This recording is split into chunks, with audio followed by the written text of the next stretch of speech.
Selamat pagi anak kelas 7 semuanya. Apa kabarmu nak? Ibu harap kamu semuanya dalam keadaan sehat ya. Kita akan kembali memulai pelajaran kita, pelajaran IPA. Masih bab 2 tentang klasifikasi makhluk hidup. Pada pertemuan kedua ini kita akan membahas cara mengklasifikasikan makhluk hidup. Adapun tujuan pembelajaran kita pada hari ini dapat kamu baca pada slide yang sudah Ibu berikan ini.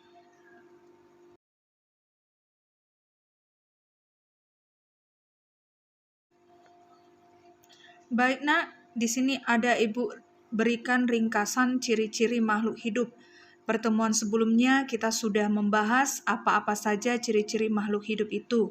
Yang pertama itu bernafas, kemudian tumbuh dan berkembang, kemudian ciri berikutnya berkembang biak atau bereproduksi, kemudian bergerak atau berpindah tempat, peka terhadap rangsangan atau iritabilitas, kemudian ciri berikutnya memerlukan makanan dan minuman, kemudian ciri berikutnya terjadi metabolisme atau proses kimia dalam tubuhnya, mengeluarkan zat sisa atau yang disebut dengan ekskresi, dan yang terakhir menyesuaikan diri terhadap lingkungan atau mampu beradaptasi. Nah, berikut ini ada Ibu berikan video singkat tentang ciri-ciri makhluk hidup. Perhatikan baik-baik ya nak. Makhluk hidup dan ciri-cirinya itu apa ya? Pengertian makhluk hidup. Makhluk hidup merupakan suatu jenis organisme yang hidup dengan memenuhi ciri-ciri makhluk hidup. Makhluk hidup itu ada manusia, hewan, dan tumbuhan. Setiap makhluk hidup memiliki ciri-ciri antara lain: 1. Bernafas. Bernafas merupakan proses menghirup dan mengeluarkan gas karbon dioksida dari tubuh.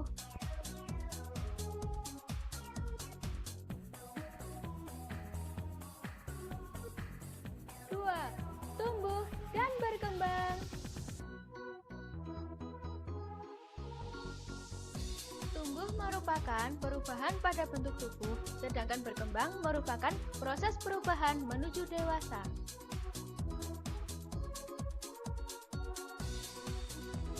3. Berkembang biak. Berkembang biak bertujuan agar makhluk hidup dapat meneruskan keturunannya dan supaya tidak punah.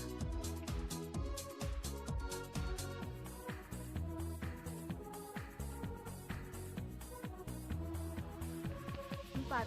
Bergerak atau berpindah tempat. 5. Iritabilitas, artinya reaksi yang terjadi akibat dari perilaku atau benda lainnya. 6. Memerlukan makan. Makanan berfungsi untuk memenuhi kebutuhan nutrisi tubuh dan menambah energi untuk beraktivitas. 7.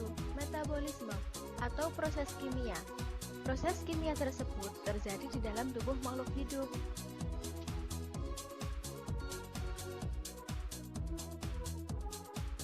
8. Mengeluarkan zat sisa. Zat sisa di dalam tubuh harus dikeluarkan, jika tidak akan berbahaya bagi tubuh. 9. Adaptasi. Adaptasi adalah kemampuan makhluk hidup untuk menyesuaikan diri dengan lingkungan agar mampu bertahan hidup di habitatnya.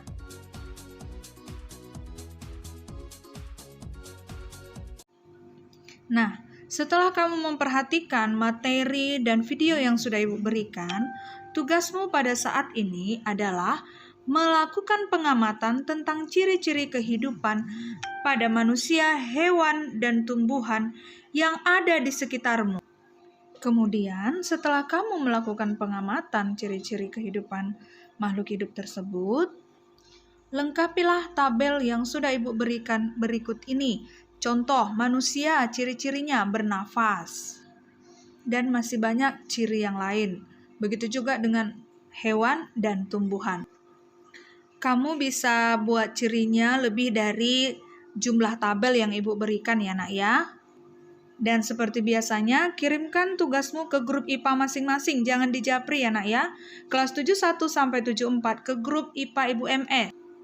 Sedangkan 75 sampai dengan 79 ke grup khusus IPA Ibu MO. Terima kasih nak, sampai di sini pembelajaran kita pada hari ini. Jika ada materi yang belum kamu pahami, kamu dapat mengulang-ulangi video ini atau tanyakan kepada Ibu. Terima kasih, salam IPA.